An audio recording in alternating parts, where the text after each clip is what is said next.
গ্রামে হঠাৎ হেলিকপ্টারের আগমন। ভেতরে বসা এলাকারই ছেলে সৌদি প্রবাসী রাজু ফরাজি, সঙ্গে সৌদির এক নাগরিক। তাদের দেখতে উৎসুক জনতার ভিড়।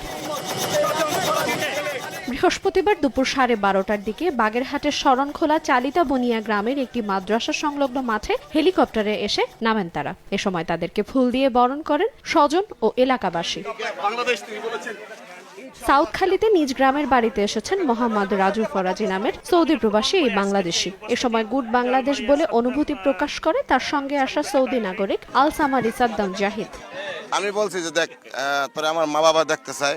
ও বলছে না, তোর মা বাবা নেই। আমি কই না, তুই চল, আমি ঘর উঠেছি, দেখ তোর কাছ থেকে আমি পয়সা ইনকাম করে আমি একটা সুন্দর করে ঘর তুলছি। আমার এলাকার মানুষের তোকে দেখতে চাই যে তুই খুব ভালো লোক, তুই আমার সাথে চল। তখন আর আমি বলার পরে ও একদিনের ভিতরে বলা যায় তাই তুই টিকিট নেই, আমি তোর সাথে যাবো। على طول سواء انا 100 الحمد لله.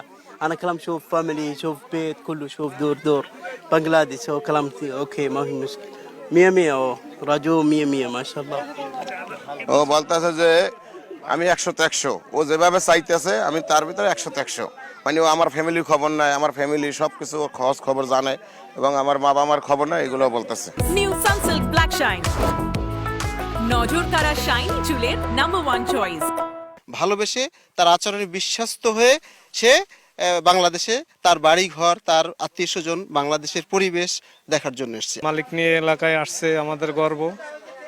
আমাদের খুব এলাকাবাসীর সবার পক্ষ থেকে খুবই ভালো লাগতেছে। কফিল এখানে আসবে, কখন আসবে না আসবে না এভাবে আসলে আমরা বিশ্বাস করি না। আসলে খুবই আনন্দিত আমরা এটা দেখি আর কি। আমাদের এলাকা অনেকেই ওইখানে চাকরি করে, সেই সুবাদে তার সাথে ভালো সম্পর্ক থাকার কারণে উনি আসছে। আমরা এলাকাবাসীর পক্ষ থেকেও ওনাকে আন্তরিকভাবে ধন্যবাদ জানার জন্য, ফুলের শুভেচ্ছা দেওয়ার জন্য এখানে উপস্থিত হয়েছি। আমাদের পক্ষ থেকে যতটুক মানে বিদেশি নাগরিক পর্যটক হিসেবে যতটুক নিরাপত্তা দেওয়ার দরকার আমরা দিয়েছি এবং এতে কোনো সমস্যা সৃষ্টি হয় নাই। এলাকার উৎসুক জনতা একটু ভিড় করছে, এটা করবেই। সৌদি প্রবাসী রাজু ফরাজি সাউথখালী গ্রামের শাহজাহান ফরাজির ছেলে। তিনি 8 বছর আগে সৌদি আরবের দাম্মাম শহরের জুবাইলে যান। সময় সংবাদ, বাগেরহাট।